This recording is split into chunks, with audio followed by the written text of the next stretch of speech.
The most beautiful endings are the ones left unfinished.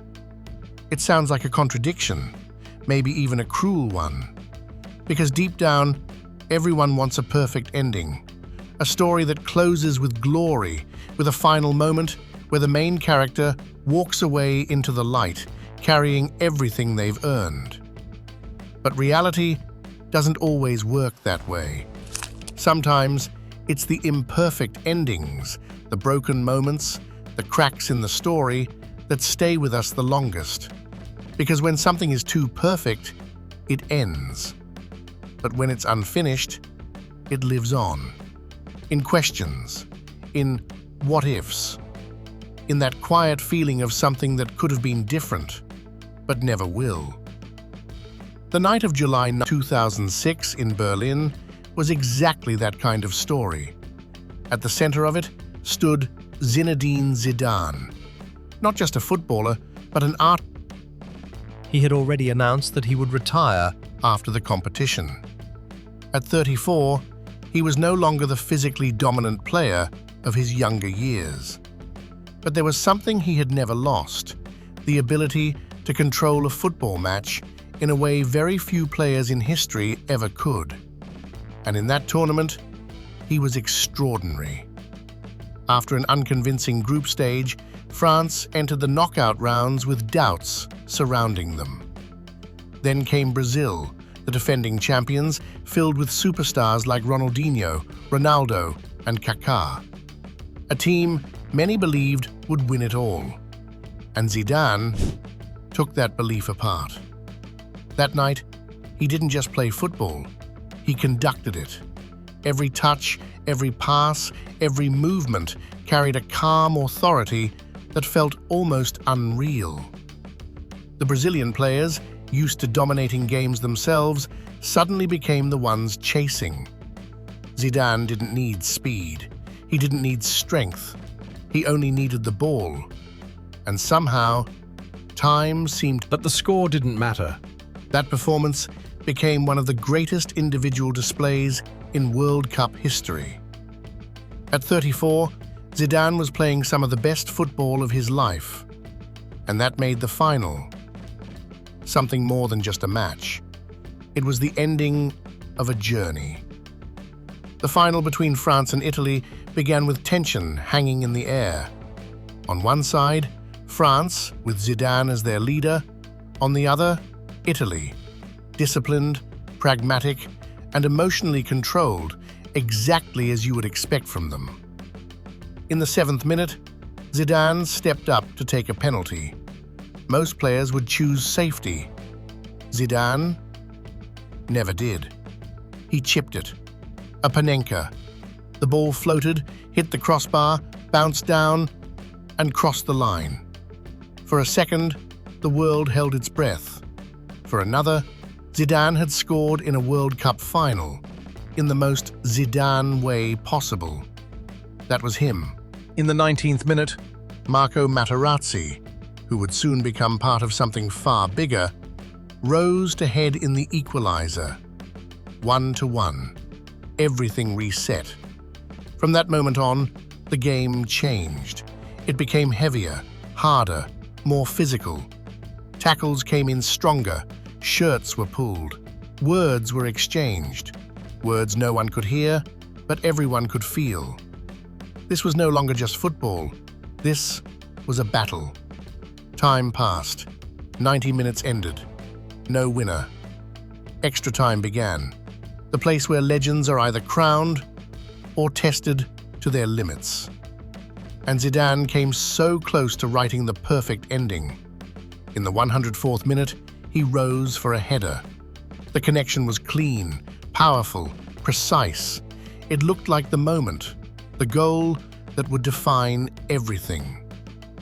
But Gianluigi Buffon saved it. A reflex, a miracle. And in that moment, it felt like the story was refusing to end the way it was supposed to. Because the real moment was still coming. 110th minute. Nothing special on the surface, no urgency. Just a quiet moment in a corner of the pitch that no one was watching closely. But something was happening. Materazzi pulled Zidane's shirt. Zidane turned. They exchanged words. Maybe just a few. But sometimes, a few words are enough. Zidane turned away.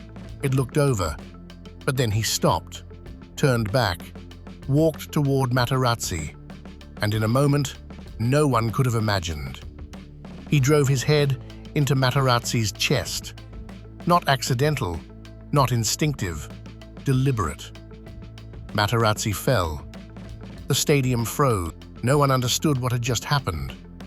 The referee hadn't seen it. There was no VAR, just confusion, disbelief, silence. Then the decision came. Red card, Zidane was sent off. And just like that, everything changed. That moment wasn't just a sending off, it was the end. Not just of the match, but of Zidane's career. He removed the captain's armband. No protest. Zidane walking past the World Cup trophy, just a few steps away. But he didn't look at it, didn't touch it, just walked, as if he already knew. The story was over. The match went on. France entered the penalty shootout without their leader. Italy didn't hesitate. Trezeguet hit the crossbar. Italy won.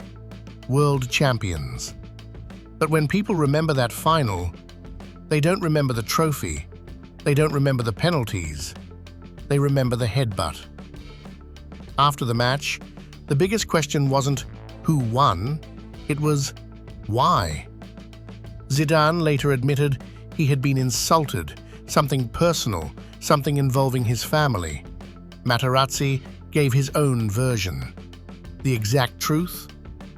Maybe it doesn't matter, because what mattered was the emotion behind it. 110 minutes of tension, the biggest stage in football, the last match of a legendary career, a legacy being written in real time. And then, one moment, everything exploded. Zidane was never a wreck, but he was emotional. And that same emotion, the thing that made him brilliant, also brought him down. The strange thing is, the world didn't turn against him completely. They didn't excuse it, but they understood. Because even the greatest players are still human. What if Zidane hadn't done it? Maybe France would have won.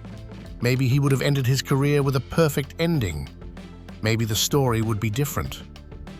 But maybe it wouldn't have lasted this long, because perfect stories fade, but broken ones stay. Zidane didn't leave the pitch like a hero under the spotlight. He left in silence.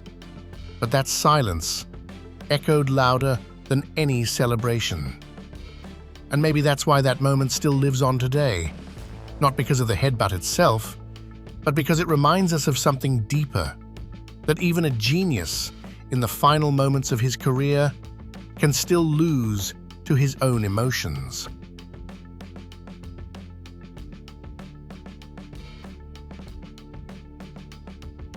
And maybe that is the most beautiful thing of all. Not the trophy, but the feeling that you witnessed the most beautiful version of football that ever existed. And deep down, you know it will never exist in quite the same way again.